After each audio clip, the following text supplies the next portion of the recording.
Good morning students. आप में से कईयों को पालतू जानवर रखने का शौक़ होगा। कई लोग सोचते होंगे कि हम पालें किसी जानवर को, और कईयों के पास ऑलरेडी कोई पालतू जानवर होगा, जैसे कुत्ता, बिल्ली, खरगोश वगैरह। कई लोग बर्ड्स या पक्षियों को भी पालते हैं। वैसे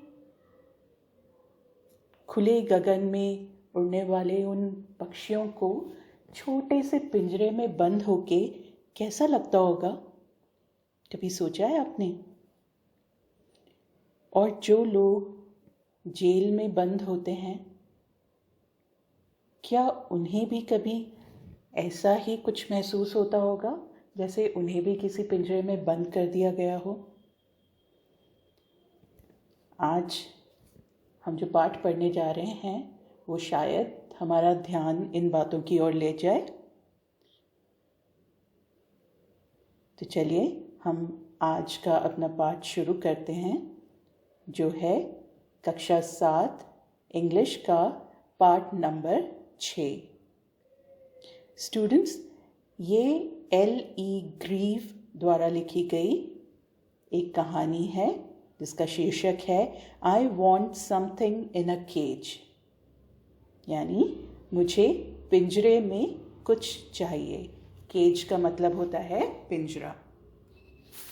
पाठ शुरू करने से पहले हमेशा की तरह हम पहले हाइलाइट्स पढ़ेंगे। चलिए मैं आपको हाइलाइट्स पढ़ के सुनाती हूँ। Mister पर्सल owns a pet shop। Mister पर्सल जो हैं उनकी एक पालतू जानवरों की दुकान है या एक पेट शॉप है। There is constant noise of screeching and twittering in the shop, but Mr. Purcell is happily unaware of it। तो उस दुकान में लगातार चिल्लाने की, चहचहाने की आवाज़ें आती रहती हैं, लेकिन जो मिस्टर पर्सल हैं वो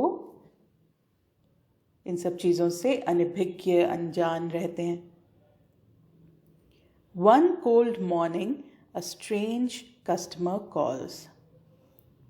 तो एक सर्द सुबह उनकी दुकान में एक अजीब सा ग्राहक आता है।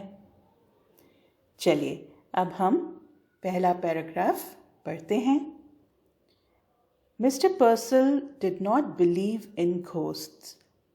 Nevertheless, the man who bought the 2 doves and his strange act immediately thereafter left him with a distinct sense of the uncanny, as though behind his departed customer there had lingered the musty smell of an abandoned haunted house। तो इस paragraph में बात हो रही है mister पर्सल की, जो कि पेट शॉप के मालिक हैं। वो भूतों में विश्वास नहीं करते, फिर भी उनकी दुकान पे कोई ग्राहक आया जिसने 2 डव्स खरीदी। स्टूडेंट्स, डव एक कबूतर की तरह का पक्षी होता है जिसका रंग सफ़ेद होता है। तो उस आदमी ने 2 डव्स खरीदी और ख़रीदने के तुरंत बाद उसने कुछ ऐसा कार्य किया जो मिस्टर पर्सल के लिए असाधारण था, असामान्य था।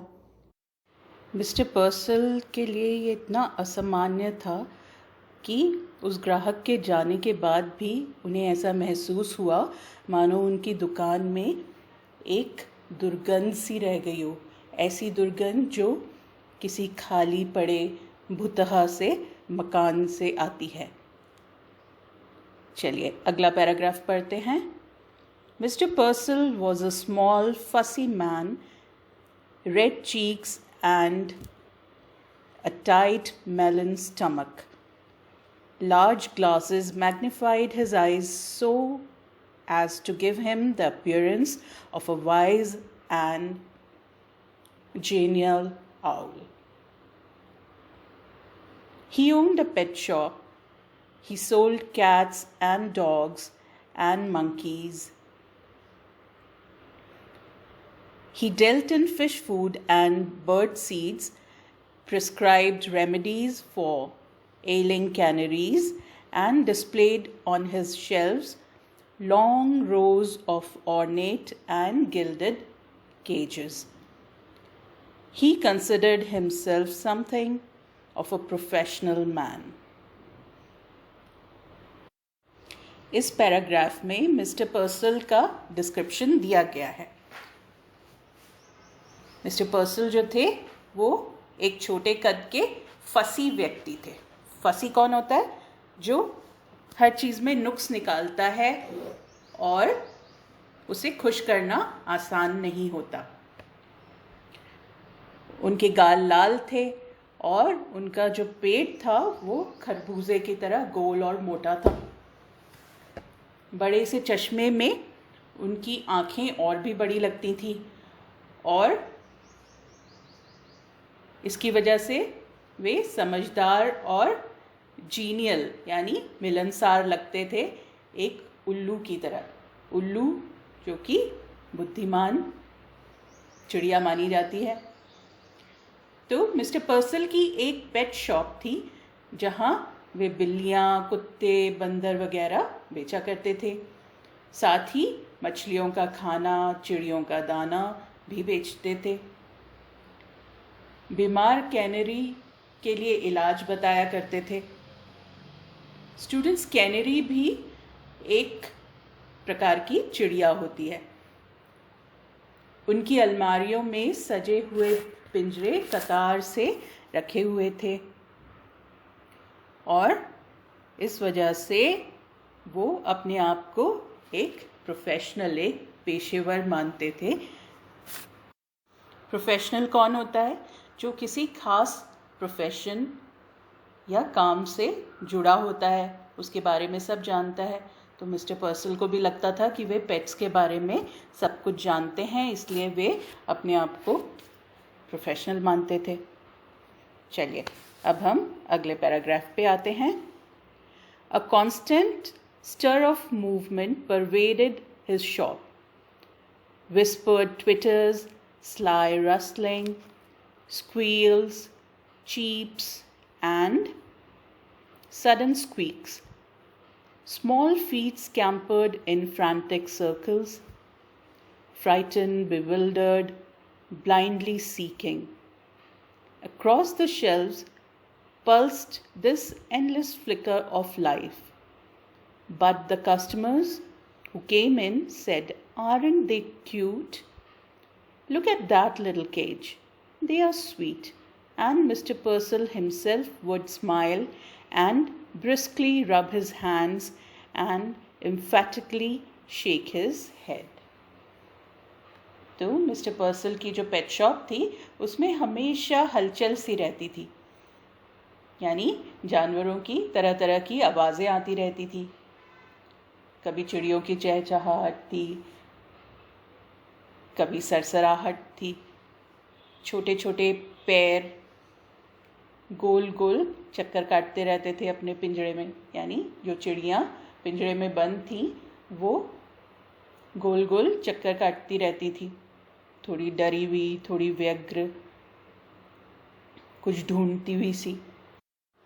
और अलमारी में सजे उन पिंजरों में जीवन इसी प्रकार चलता रहता था। पर दुकान में आने वाले ग्राहक तो कहते थे कि वो पिंजरा देखो, वो कितना प्यारा है। उन्हें इन सब चीज़ों का कोई अंदाज़ा नहीं था कि किस तरीके से जानवर महसूस करते हैं। उन्हें तो वो बहुत अच्छे लगते थे और वे उनको पालना चाहते थे। मिस्टर पल्सर जो थे उन ग्राहकों की बात सुनकर मुस्कुराते और अपने हाथ मलते हुए ज़ोर से अपना सर हिलाते। चलिए अब अगले पैराग्राफ पे आते हैं। Each morning, when the routine of opening his shop was completed, it was the proprietor's custom to perch on a high stool behind the counter, unfold his morning paper, and digest the day's news. As he read, he would smirk, frown, reflectively purse his lips, knowingly lift his eyebrows, nod in grave agreement. He read everything, even advice to the lovelorn and the detailed columns of advertisements. तो हर रोज़ दुकान खोलने और जमाने के बाद mister पर्सल जो थे वो काउंटर के पीछे रखे ऊंचे स्टूल पर बैठ जाते और अखबार खोलकर दिन भर की खबरों का जायज़ा लेते और खबरें पढ़ते पढ़ते उनके चेहरे के हाव भाव भी बदलते रहते। अखबार में वे सब कुछ पढ़ते थे, सारी खबरें, यहाँ तक कि एडवर्टाइजमेंट या इश्तिहार भी पढ़ लेते थे। It was a rough day. A strong wind blew against the high plate glass windows. Smoke filmed the wintry city and the air was grey with a thick frost. Having completed his usual tasks, Mr. Purcell again mounted the high stool and unfolded his morning paper. He adjusted his glasses and glanced at the day's headlines. Chirping and squeaking and mooing vibrated all around him.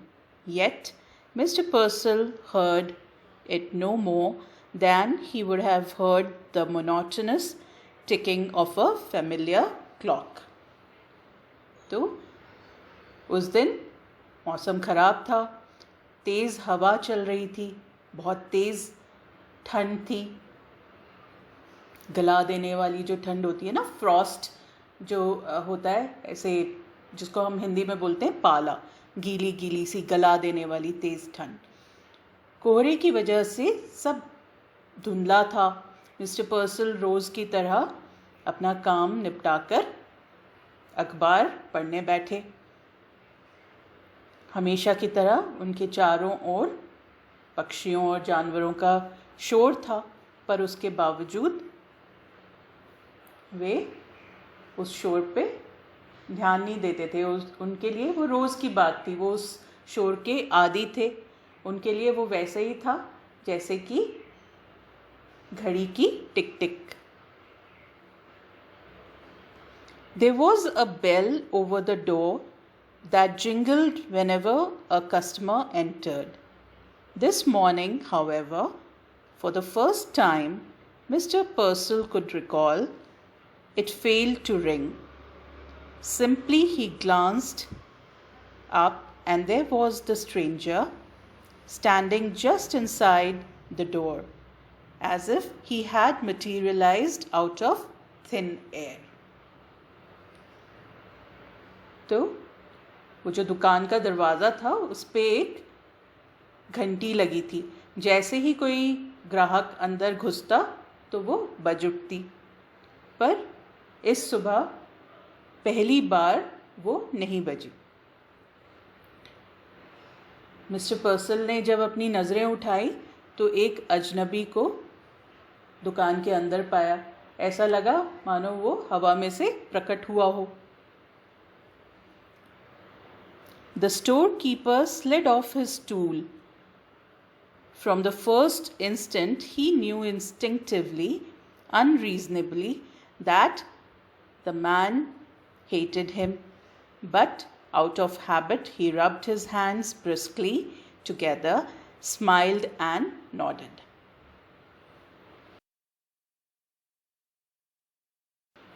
तो mister पर्सल जो थे वो ग्राहक को देखकर stool से उतरे और ना जाने क्यों उन्हें लग रहा था कि वो आदमी उन्हें पसंद नहीं कर रहा। फिर भी आदतन उन्होंने अपने हाथ मले और सर हिलाया। Good morning, he beamed. What can I do for you?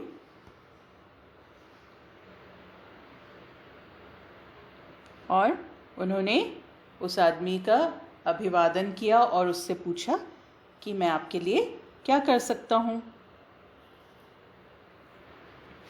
आप यहाँ ऊपर जो चित्र बना है उसमें आप देख सकते हैं, आपको मिस्टर पर्सल दिख रहे हैं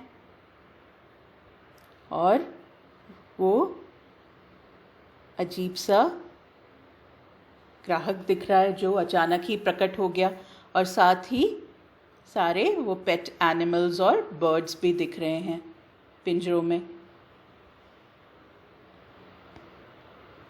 चलिए, तो यहाँ चैप्टर का फर्स्ट पार्ट ख़त्म हो गया है। अब हम पहले इसका कॉम्प्रिहेंशन चेक कर लेते हैं, यानी हम इस चैप्टर को अभी तक कितना समझ पाए हैं। यहाँ जो क्वेश्चन आंसर्स दिए हैं उससे पता चल जाएगा। चलिए, राइट ट्रू और false against each of the following statements.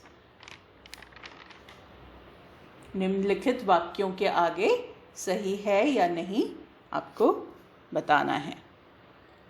पहला, mister पर्सल sold birds, cats, dogs and monkeys. तो ये तो सही है, मिस्टर पर्सल ये सारे जानवर और पक्षी बेचते थे, तो इसके आगे हम लिखेंगे ट्रू।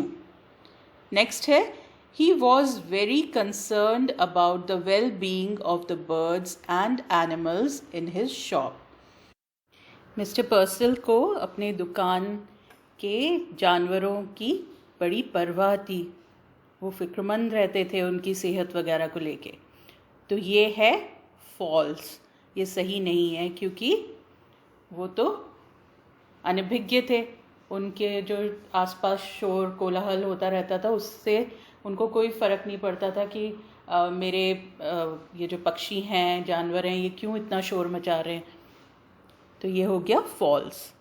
अगला है, he was impressed by the customer who bought the 2 doves। वो उस ग्राहक से बड़े प्रभावित हुए जिसने वो 2 डव्स खरीदी थी।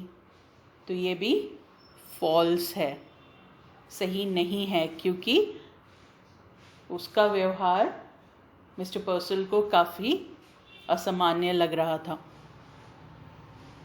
नेक्स्ट है, he was a successful shop owner though insensitive and cold as a person.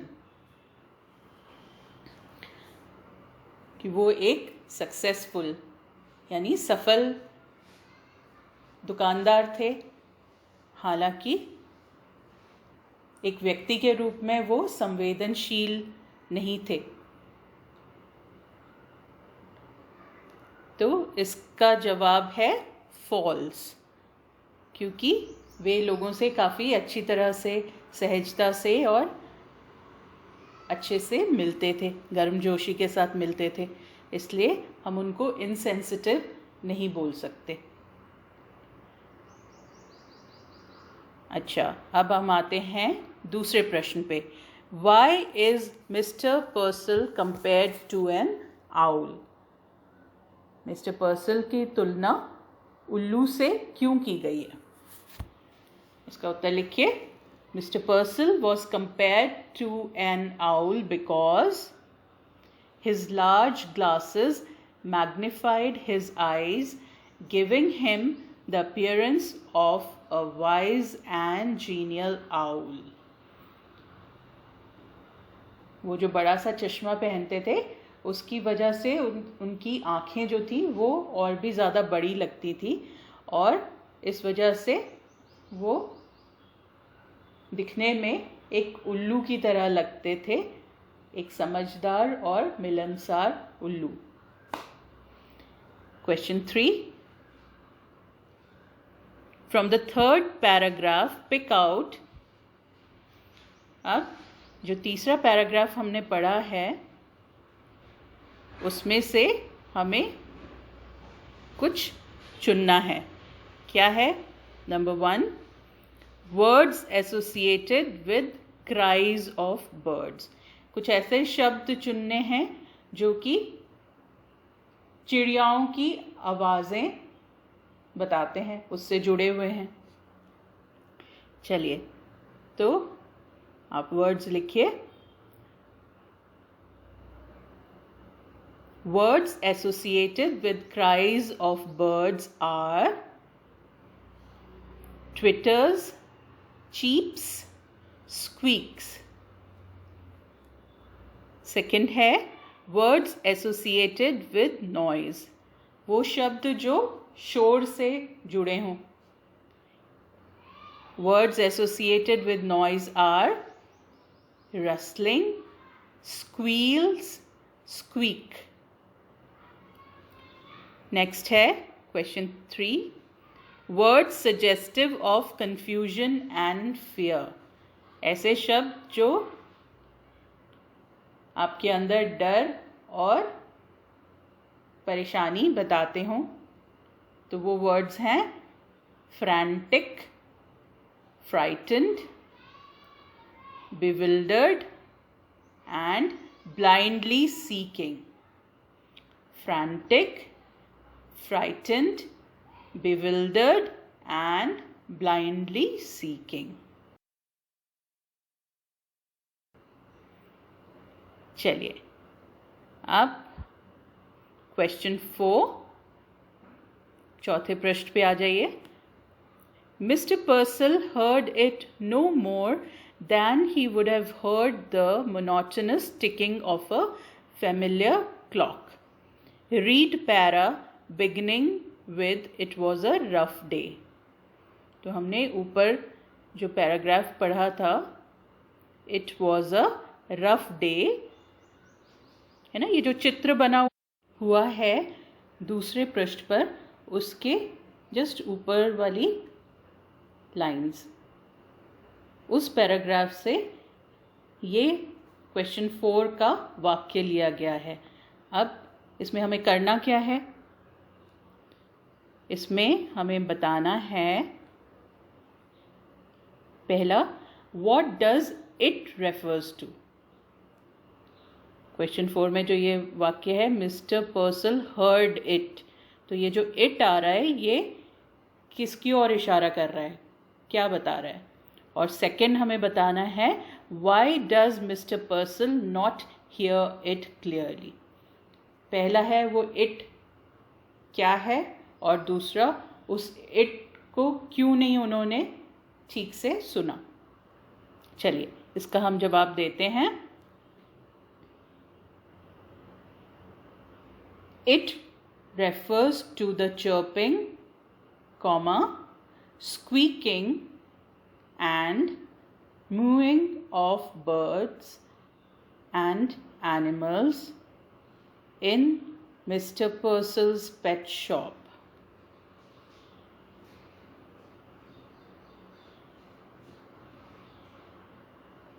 ठीक है, इट जो है वो इन्वर्टेड कॉमर्स में आप लिखेंगे। एक बार दोबारा पढ़ देती हूँ मैं। It refers to the chirping, squeaking and mewing of birds and animals in Mr. Purcell's pet shop. दूसरे भाग का आंसर है, Mr. Purcell didn't hear the noise clearly because he owned a pet shop and thus, comma, these noises seemed usual to him, comma, like the monotonous ticking of a clock, full stop. He was used to this noise. तो इसका मतलब ये हुआ, जो it है वो तो उनकी दुकान में जो पक्षी और जानवर हैं उनके शोर, उनके कोलाहल की आवाज़ है, और मिस्टर पर्सल को वो इसलिए ठीक से सुनाई नहीं देती थी और उनको वो बिल्कुल वैसी ही लगती थी जैसे आम घड़ी की टिक टिक जो बजती रहती है, लेकिन हम उस पर ध्यान नहीं देते। क्योंकि मिस्टर पर्सल के लिए ये रोज़मर्रा की बात थी। वो उस शोर के आदी हो चुके थे और इसलिए उन्हें वो सुनाई नहीं देता था। चलिए अब हम आगे बढ़ने से पहले फिर से हाइलाइट्स पढ़ लेते हैं। The customer wants something that has wings. जो ग्राहक है उसे कुछ ऐसा चाहिए जिसके पंख हों। Next, he spends his 10 years earning on a pair of birds. उसने अपने जीवन के 10 साल लगाए थे एक पक्षी का जोड़ा खरीदने के लिए। Third highlight, what he does after buying the birds is the strangest act Mr. Purcell has ever seen. पक्षी खरीदने के बाद उस ग्राहक ने जो किया वो मिस्टर पर्सल ने अपने जीवन में पहले कभी नहीं देखा था। आइए अब कहानी में आगे बढ़ते हैं। The man's shiny shoes squeaked forward. His suit was cheap, ill-fitting, but obviously new. He had a shuttling glance and close-cropped hair. Ignoring Purcell for the moment, he rolled his gaze around the shadowy shop. तो वो जो ग्राहक आया था दुकान के अंदर, उसने चमकदार जूते पहने हुए थे जो कि आवाज़ कर रहे थे। उसने सस्ता खराब फिटिंग वाला मगर नया सूट पहना हुआ था और उसकी जो नज़रें थी वो दुकान में चारों ओर घूम रही थी। उसने मिस्टर पर्सल को नज़रअंदाज किया। चलिए आगे बढ़ते हैं। A nasty morning, volunteered the shopkeeper. He clasped both hands across his melon-like stomach and smiled importantly. I see by the paper, we are in for a cold spell. Now, what was it you wanted? The man stared closely at Mr. Purcell as though just not aware of his presence. He said, I want something in a cage. तो अब वो आदमी इधर उधर देख रहा था मगर कुछ बोल नहीं रहा था, तो मिस्टर पर्सल ने ही शुरुआत की। उन्होंने अपने पेट पे हाथ रखते हुए उस आदमी से कहा कि काफ़ी ख़राब सुबह है, मैंने अखबार में पढ़ा था कि काफ़ी ठंड पड़ने वाली है, वैसे आपको क्या चाहिए? तो उस आदमी ने मिस्टर पर्सल को ऐसे देखा मानो वो वहाँ है ही नहीं और फिर कहा, मुझे पिंजरे में कुछ चाहिए। Something in a cage? Mr. Purcell was a bit confused. You mean some sort of pet? I mean what I said, snapped the man. Something in a cage. Something that is small. I see, hastened the storekeeper, not at all certain that he did. His eyes narrowed gravely and he pursed his lips. Now let me think. A white rat, perhaps? I have some very nice white rats. No, said the man, not rats. Something with wings. Something that flies. A bird? Exclaimed Mr. Purcell. A bird's all right. The customer pointed suddenly to a suspended cage which contained 2 snowy birds. Doves? How much for those? तो जब उस ग्राहक ने बोला कि उसे पिंजरे में कुछ चाहिए तो मिस्टर पर्सल जो थे वो कंफ्यूज हो गए, उनको कुछ समझ में नहीं आया। उन्होंने पूछा, आपका मतलब कोई पालतू जानवर? तो उस आदमी ने उनकी बात काटते हुए बोला कि मेरा वही मतलब है जो मैंने अभी कहा, मुझे पिंजरे में कुछ चाहिए, कुछ छोटा।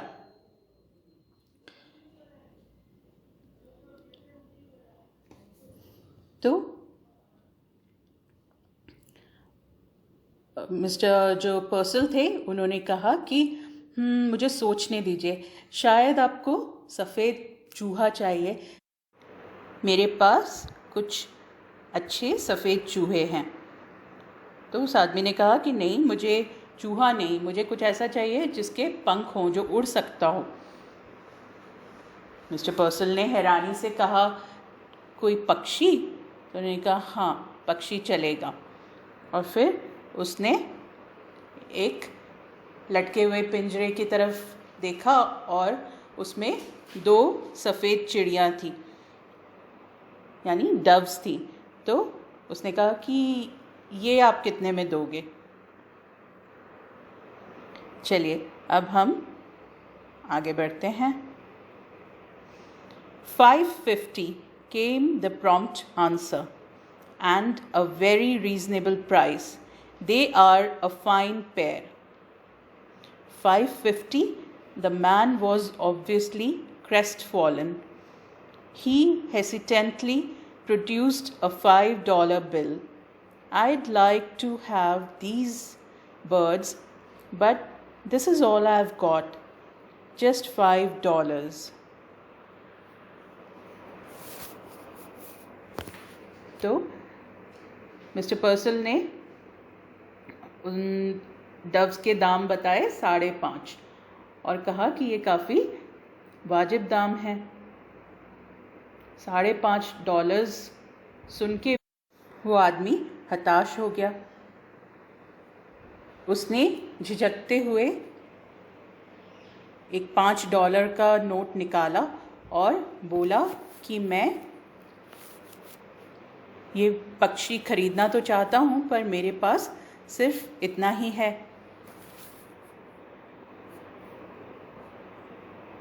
Mentally, Mr. Purcell made a quick calculation which told him that at a 50-cent reduction, he could still reap a tidy profit.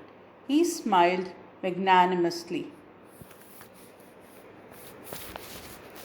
तो मिस्टर पर्सल जो थे उन्होंने फटाफट अपने दिमाग में हिसाब लगाया और सोचा कि अगर मैं ये 50 सेंट नहीं भी लेता हूँ तो भी मैं फ़ायदे में ही रहूँगा। My dear man, if you want them that badly, you can certainly have them for $5. I'll take them. He laid his $5 on the counter. Mr. Purcell tottered on tiptoe, unhooked the cage, and handed it to his customer. The man cocked his head to one side, listening to the constant chittering, the rushing scurry of the shop. That noise, he blurted, doesn't it get you?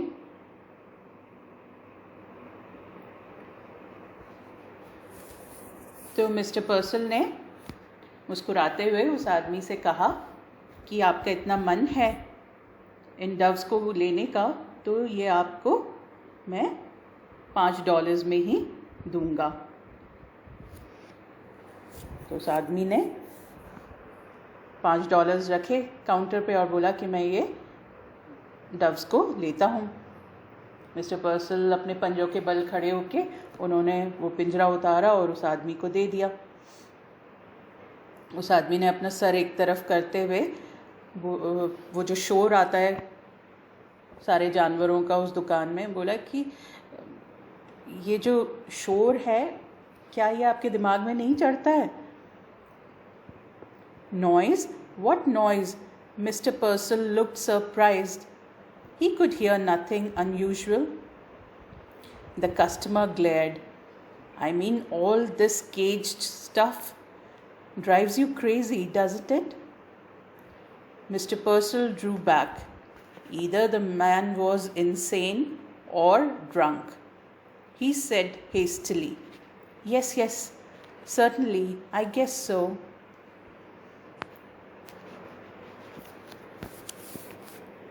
तो mister पर्सल जो थे वो तो उस शोर के आदी थे, उनको पता ही नहीं चलता था कि शोर हो रहा है। जब उस आदमी ने उनका ध्यान उस तरफ करा तो उन्होंने बोला कि शोर? कौन सा शोर? तो उस आदमी ने बोला कि ये जो पिंजरों में जो जानवर आपने भर रखे हैं और इनका जो शोर होता है। तो मिस्टर पर्सल जो थे वो थोड़े पीछे हटे। उनको लगा कि ये आदमी या तो इनसेन यानी पागल है या फिर पिया हुआ है, उसने शराब पी रखी है। फिर भी उन्होंने जल्दी से कहा कि हाँ हाँ होता है कभी कभी। Listen, the staring eyes came closer.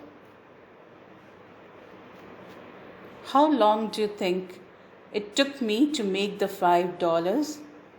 The merchant wanted to order him out of the shop, but oddly enough, he couldn't. He heard himself dutifully asking, Why? Why? How long did it take you? The other laughed. 10 years at hard labor. 10 years to earn $5.50 a year. It was best, Purcell decided to humor him. My, 10 years. That's certainly a long time now. तो उस आदमी ने mister पर्सल के करीब आते हुए उनसे पूछा, आपको क्या लगता है मुझे कितना समय लगा होगा इन $5 को कमाने में?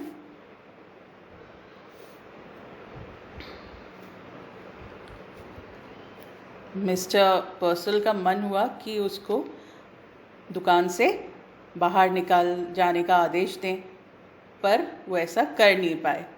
उन्होंने अपने आप को उस आदमी से पूछते हुए पाया कि कितना समय लगा था?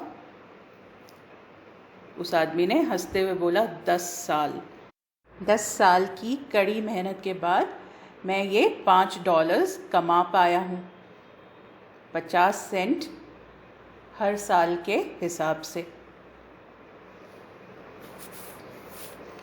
तो मिस्टर पर्सल ने सोचा कि उससे मजाक ही किया जाए और वे बोले कि हाँ 10 साल तो बहुत ही लंबा समय होता है। They give you $5, laughed the man, and a cheap suit and tell you not to get caught again. Mr. Purcell mopped his sweating brow. Now, about the care and feeding of your doves, I would advise. तो उस आदमी ने हंसते हुए फिर से कहा कि वे आपको $5 देते हैं और एक सस्ता सा सूट दे देते हैं और कहते हैं कि फिर पकड़े मत जाना। तो उसकी ये बात सुन के मिस्टर पर्सल के माथे पे पसीना आ गया। उस पसीने को पोंछते हुए उन्होंने बात को घुमाने की कोशिश की। स्टूडेंट्स, क्या आप बता सकते हैं कि उनको पसीना क्यों आया होगा? चलिए मैं बताती हूँ। क्योंकि उन्हें उस आदमी की बात समझ में आ गई थी। वो पहचान गए थे कि दरअसल वो आदमी जो है वो 10 साल की जेल काट के आ रहा है, जहाँ पे काम करके वो $5 कमा पाया था। जो कैदी होते हैं उनसे काम कराया जाता है और उसके बदले में उनको कुछ पैसे मिलते हैं, बहुत थोड़े से, और जब उनकी सज़ा ख़त्म होती है तो उनको वो पैसे दे दिए जाते हैं और साथ में कपड़े भी दिए जाते हैं। तो ये बात मिस्टर पर्सल को समझ में आ गई थी और इससे उनके माथे पे पसीना आ गया। वो घबरा गए थे थोड़े से और फिर भी उन्होंने उस बात को घुमाने की कोशिश की और वे पूछने लगे कि इन पक्षियों को क्या खिलाना है, इनकी देखभाल कैसे करनी है, मैं आपको ये बताता हूँ। Bah! The man swung around and stalked abruptly from the store. Purcell sighed with sudden relief. He waddled to the window and stared out. Just outside, his peculiar customer had halted. He was holding the cage shoulder high, staring at his purchase. Then, opening the cage, he reached inside and drew out one of the doves. He tossed it into the air. He drew out the second and tossed it after the first. They rose like wind-blown balls of fluff and were lost in the smoky grey of the wintry city. For an instant, the liberator's silent and lifted gaze watched after them. Then he dropped the cage. He shoved both hands deep in his trouser pockets, hunched down his head, and shuffled away. The merchant's brow was puckered with perplexity. So desperately had the man desired the doves that he had let him have them at a reduced price, and immediately he had turned them loose. Now why? Mr. Purcell muttered. Did he do that? He felt vaguely insulted.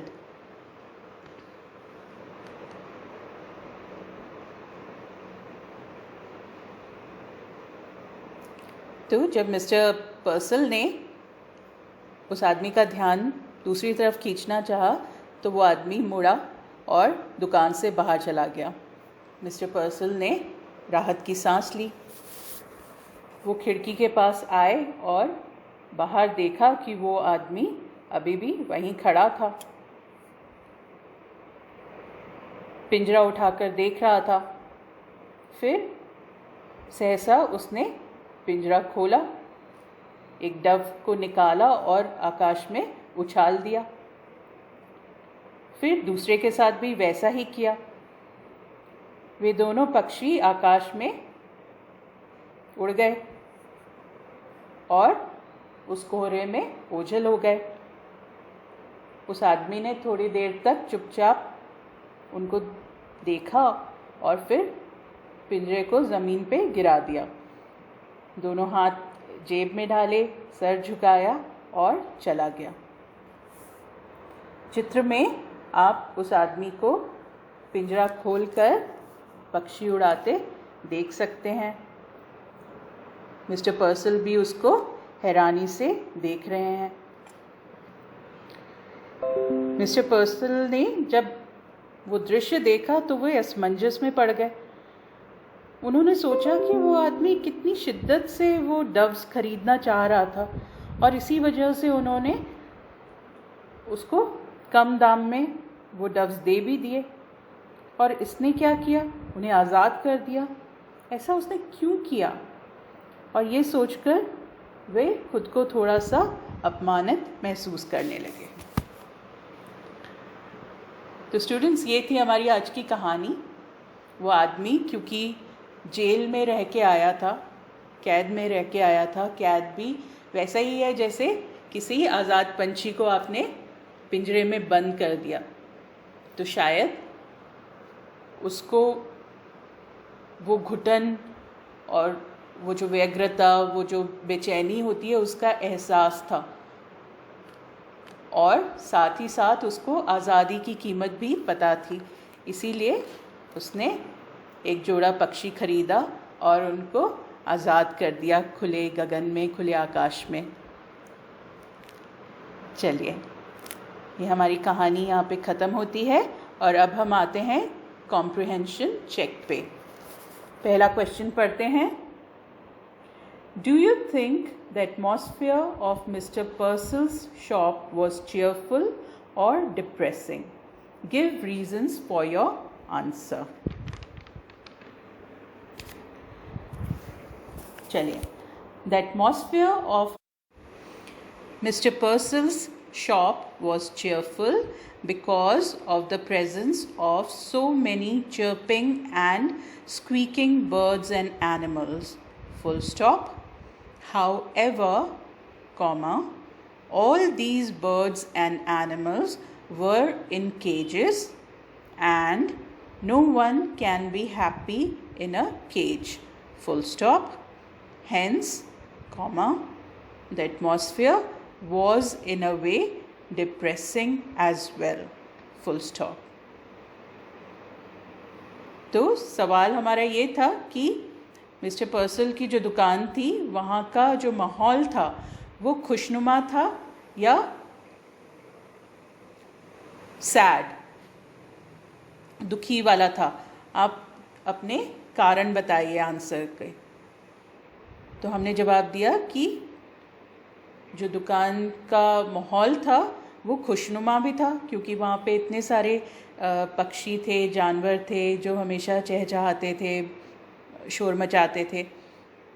लेकिन वो सभी जानवर जो थे वो पिंजरों में बंद थे, और पिंजरों में बंद रह के तो कोई भी खुश नहीं रह सकता। तो इसलिए हम ये भी कह सकते हैं कि माहौल जो था वो थोड़ा सा सैड और डिप्रेसिंग भी था। चलिए अब हम आते हैं दूसरे क्वेश्चन पे। Describe the stranger who came to the pet shop. What did he want. वो जो अजनबी दुकान पे आया था वो कैसा था दिखने में और उसको क्या चाहिए था। आइए इसका उत्तर लिखते हैं हम। The stranger who came to the pet shop was wearing shiny shoes and a cheap, ill-fitting but new suit. Full stop. He had a shuttling glance and close-cropped hair. Full stop. He wanted something in a cage. तो वो जो अजनबी दुकान पे आया था उसने चमकदार जूते पहने हुए थे और एक सस्ता सा खराब फिटिंग वाला मगर नया सूट पहन रखा था। उसकी जो नज़रें थी वो इधर उधर जा रही थी और उसके बाल भी छोटे थे और उसको पिंजरे में कुछ चाहिए था। चलिए अब क्वेश्चन 3।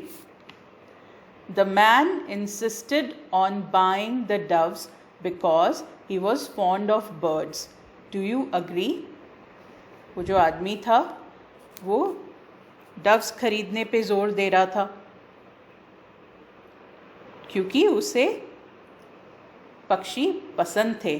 क्या आप इस बात से सहमत हैं। इसका उत्तर है no, I don't agree with the statement because the man didn't ask for doves straight away. Full stop. He first said that he wanted something in a cage. Full stop.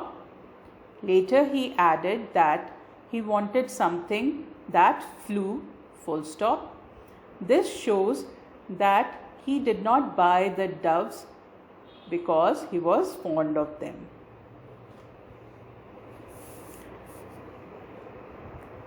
तो हमने उत्तर दिया कि नहीं, हम इस बात से सहमत नहीं हैं क्योंकि उसने आते ही डव्स की फरमाइश नहीं की थी।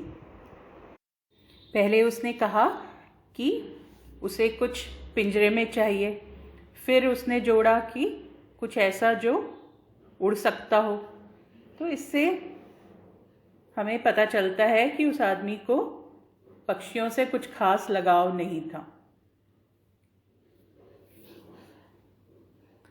अच्छा, अब क्वेश्चन 3 का सेकेंड पार्ट।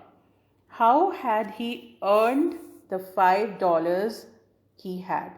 उस आदमी ने जो उसके पास $5 थे वो किस प्रकार कमाए थे।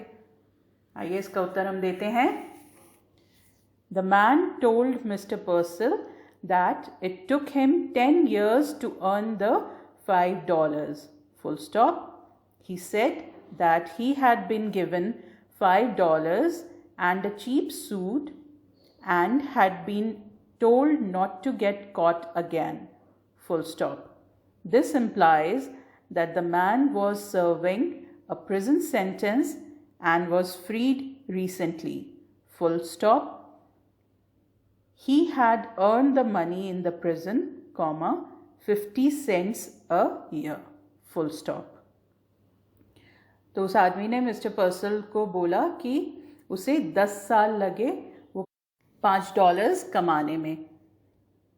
उसने कहा कि उसे वो $5 दिए गए और साथ ही एक सस्ता सूट दिया गया और उसे ये भी कहा गया कि अब पकड़े मत जाना।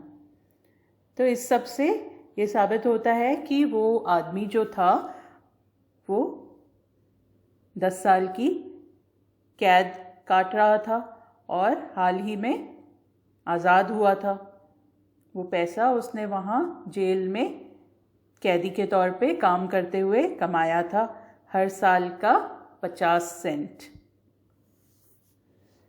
चलिए अब हम आते हैं हमारे अगले प्रश्न पे।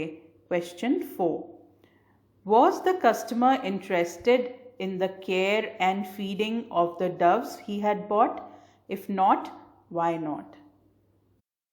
इसका उत्तर है no, the customer was not interested in the care and feeding of the doves he had bought, as he was not going to keep them but set them free. Full stop. वो जो ग्राहक था वो उन doves की देखभाल और उनको खिलाने पिलाने में उसकी कोई रुचि नहीं थी, क्योंकि वो उनको रखने नहीं वाला था बल्कि उन्हें आज़ाद करने वाला था। चलिए अब अगली एक्सरसाइज देखते हैं। Discuss the following topics in groups. पहला, why in your opinion did the man set the doves free? आपको क्या लगता है उस आदमी ने उन डव्स को क्यों छोड़ा होगा? इसका आंसर है the description given by that man about how he earned those $5 implies that he had been in prison for 10 years. Full stop. He could thus identify with the pain a bird might feel in the cage. Full stop. He also knew the importance of freedom. Full stop. Therefore, he bought a pair of doves with the money he had earned in the prison and set them free. Full stop. तो वो आदमी ने जो अपने बारे में बताया और किस तरह उसने वो $5 कमाए थे, उससे ये साफ लगता है कि वो 10 साल जेल में था और इस वजह से उसे उस दर्द का एहसास था जो एक चिड़िया महसूस करती होगी पिंजरे में कैद होके। साथ ही साथ उसको आज़ादी के मायने भी पता थे और इसी वजह से उसने एक पेयर डव्स का खरीदा और उन्हें छोड़ दिया, और उन पैसों से खरीदा जो उसने पूरे 10 साल जेल में रह के कमाए थे। अगला प्रश्न है, Why did it make Mr. Purcell feel vaguely insulted? Mister पर्सल को ऐसा क्यों महसूस हुआ कि उनका अपमान हुआ है? उन्होंने अपने आप को अपमानित क्यों महसूस किया? हल्का सा ऐसा एहसास हुआ उनको।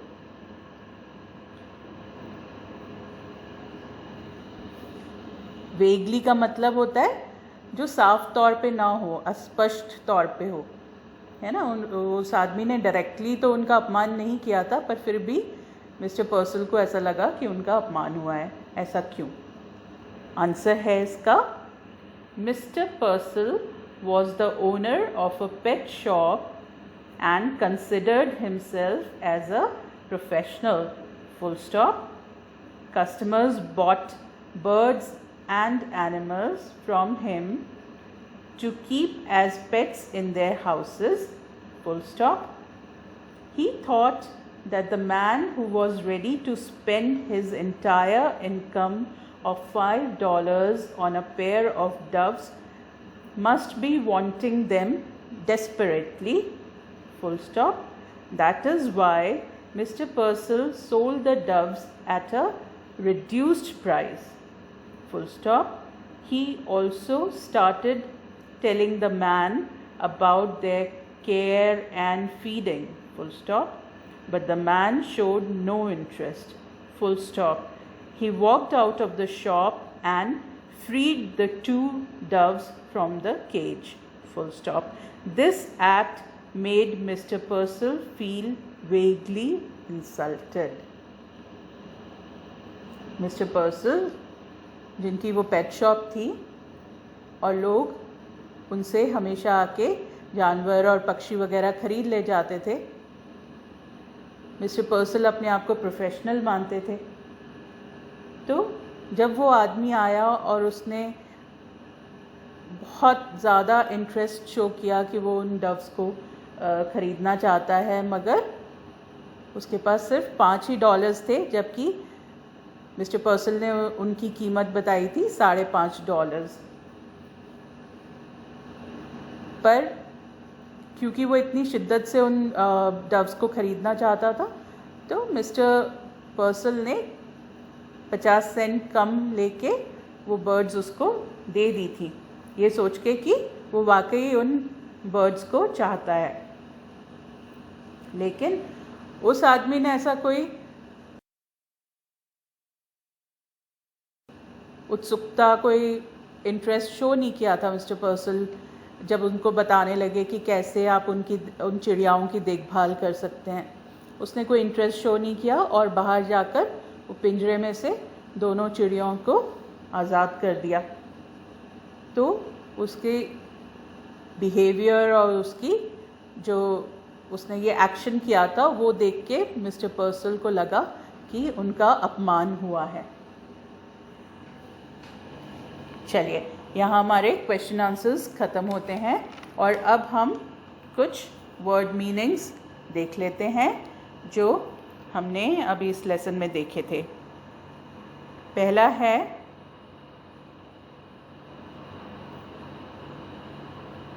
अनकैनी, स्पेलिंग है UNCANNY। अनकैनी यानी अनयूजुअल, यानी जो अक्सर ना होता हो, असामान्य हो, सामान्य ना हो। दूसरा शब्द है मैग्नीफाइड, MAGNIFIED। मैग्नीफाइड यानी made to appear big,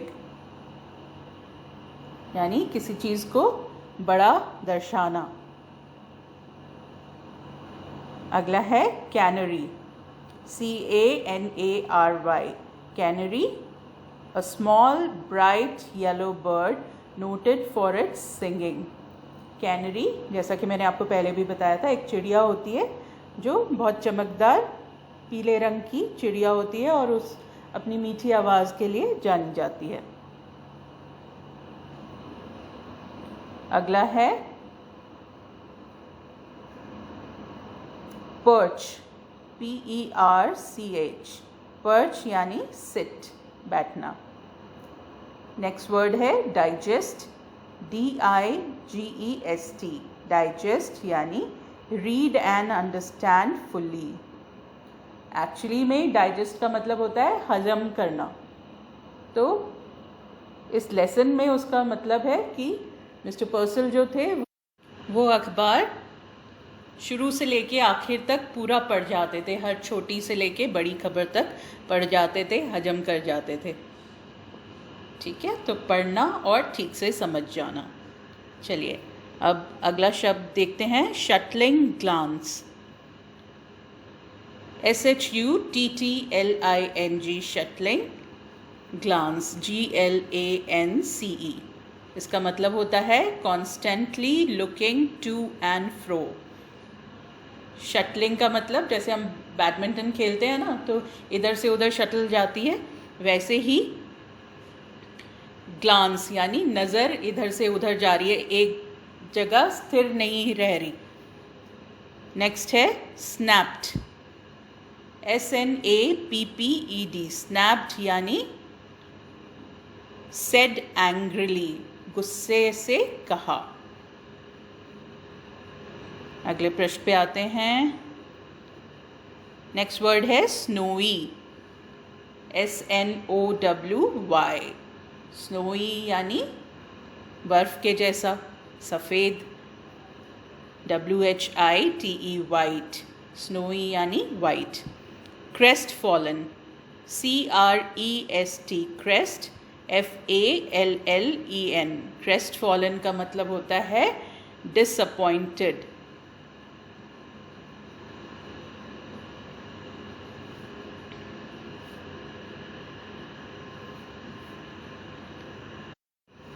DISAPPOINTED, disappointed का मतलब निराश होना।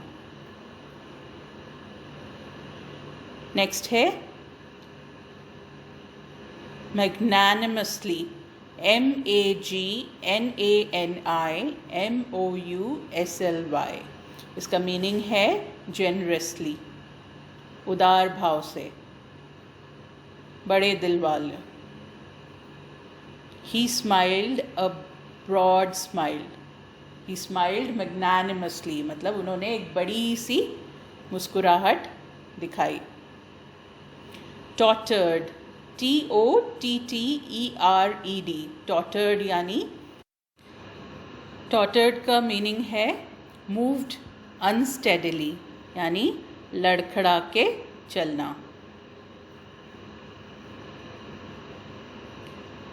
अगला है mopped,